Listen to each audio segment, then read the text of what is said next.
One of the things I respect most about Unity is how open they are with the people who use their platform.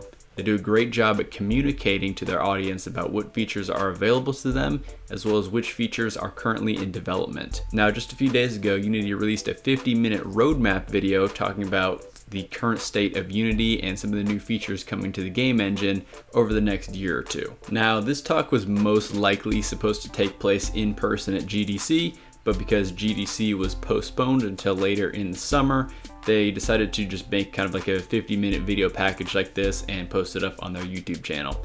So in today's video, I kind of want to talk about this presentation a little bit and talk about some of the key areas and some of the things that I'm most excited about coming to Unity very, very soon. Now, if you would like to watch the full 50-minute video yourself, I'll go ahead and leave a link in the description right below the like and subscribe buttons. But just be aware that the video is pretty dense and they're going over a lot of information. So in this video, I just kind of want to distill it down and just make it a little bit easier to digest. Now, this roadmap presentation is actually the first of two presentations that they're going to be releasing. The next one's going to be releasing next week on April 1st. And the main theme of this video related to the core engine as well as the creator tools. And the presentation next week is going to be focusing on multiplayer and live games. Now, the four areas of focus for this video were reliability and performance, creative workflows, scalable quality, and reaching your audience. And within each of these areas, there were certain main topics such as animation, lighting, and improving workflows, which each had 3 levels of detail to share. They were called the released, pre-released, and in development. So of course, the released section is what's currently available in the Unity game engine. The pre-release section is things that are kind of in a preview stage right now, but they're not ready for full production. And the in development phase is talking about things that are currently in development by Unity, but are not currently available to the public. So diving into the first section of reliability and performance, and the main goal for them here is to create a stable and robust game engine no matter what kind of game you're making or what kind of scale you're making it on. And one of the biggest changes actually is they're moving from 3 releases per year to only 2 releases per year, but still keeping in that long-term support version of Unity. The idea here is they can have more stable versions of Unity put out with more features as opposed to kind of rushing something out the door that's a little bit less feature complete. And along with this, we see a greater focus on the package manager, which of course is a window that's now built into Unity, and you can just go ahead and open that up and you can import things that you've downloaded from the asset store, and you can import a bunch of the preview packages and things of that nature. So they're really shifting from putting all the features in the game engine to putting more features in some of these packages that you can, choose which ones you want to include into your project. Now, one thing that I found a little bit concerning is they did say that they're kind of moving away from the focus of giving everyone access to all the preview features, whereas they want to kind of delegate those to smaller focused groups. So I think that's a little bit unfortunate, but they do claim that they're not going to be like locking anyone out of certain features. Another really interesting area of focus is they were talking about how they want to really push their boundaries of the things that they make with the Unity game engine.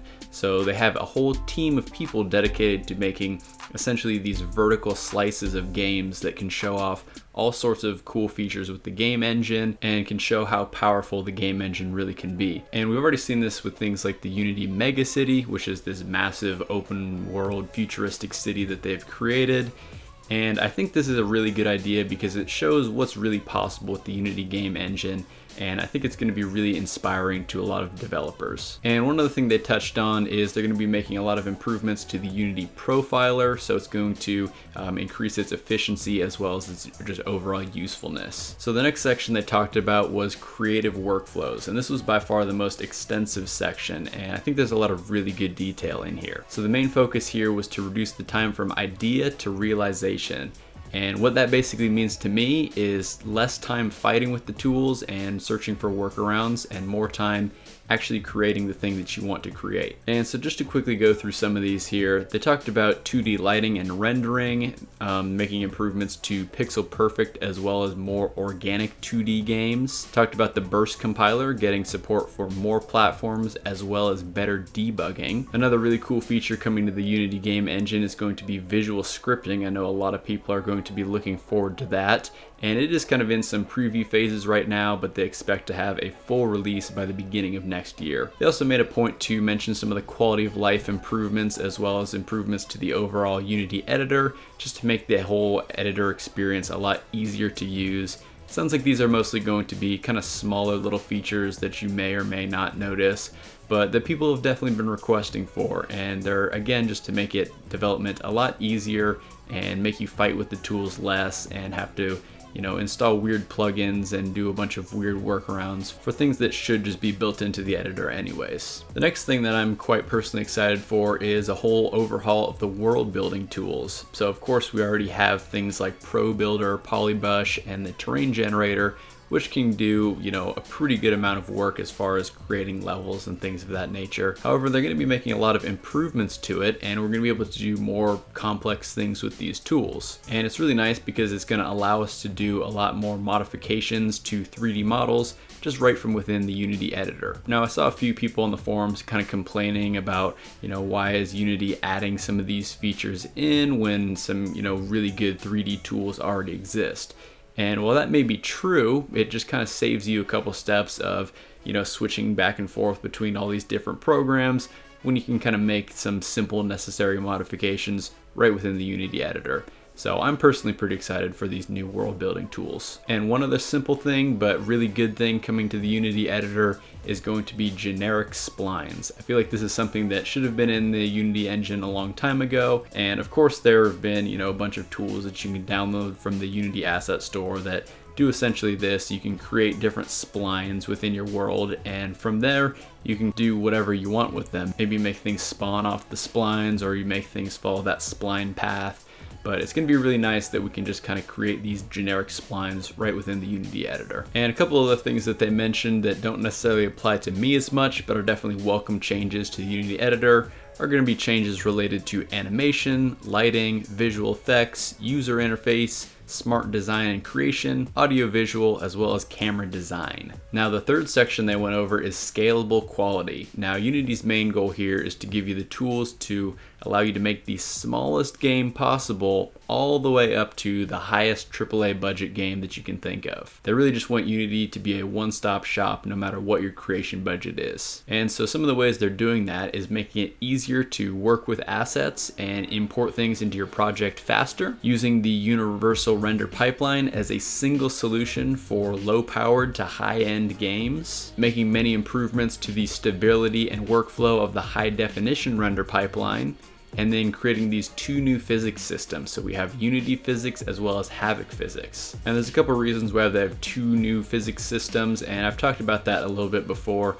but one of the coolest things that they mentioned today is how they were talking about how they want to blend physics with animation so we get more realistic looking movement out of our player characters in our game. And the last section they talked about was reaching your audience. And the goal here is to basically just get the games that you make in the hands of as many people as possible. So one of the main things they were talking about is, of course, mobile devices. Now, pretty much everyone has a mobile device that you can play games on, so obviously there's a huge market of potential game players for your game. So this is something that they're focusing a decent amount of effort on, just bringing better debugging tools as well as features like the mobile device simulator, where you can kind of emulate different devices just right from within the Unity editor. Another one that I'm really excited about is Project Tiny. Now Project Tiny runs off of the DOTS framework, so it basically takes advantage of the new data-oriented technology stack, that whole set of features, and allows you to create these awesome games with really small file sizes that you can pretty much stream to any mobile device or any web browser, even with a really poor internet connection. And while they do have a decent amount of features in it right now, they want to bring a full 2D and 3D feature set to Project Tiny in the near future. And they also talked about XR, so this is augmented reality, virtual reality, and mixed reality. And one of the most interesting things here is they're talking about kind of this like universal interactivity. So instead of you having to create your own interactivity, that interactivity is basically going to be built into the Unity engine, and you can use that, and it doesn't really matter what platform you're deploying to.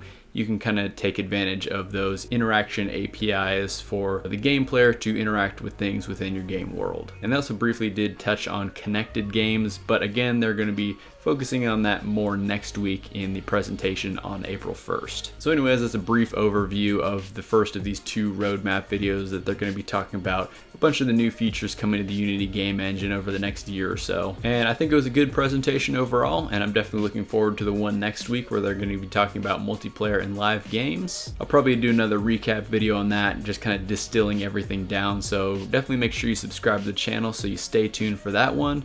But anyways, if you did enjoy this video, I'd really appreciate it if you hit that like button, and also let me know some of your favorite features coming to Unity down in the comments section below. But anyways, I hope you have a fantastic rest of your day, and I'll see you in the next one.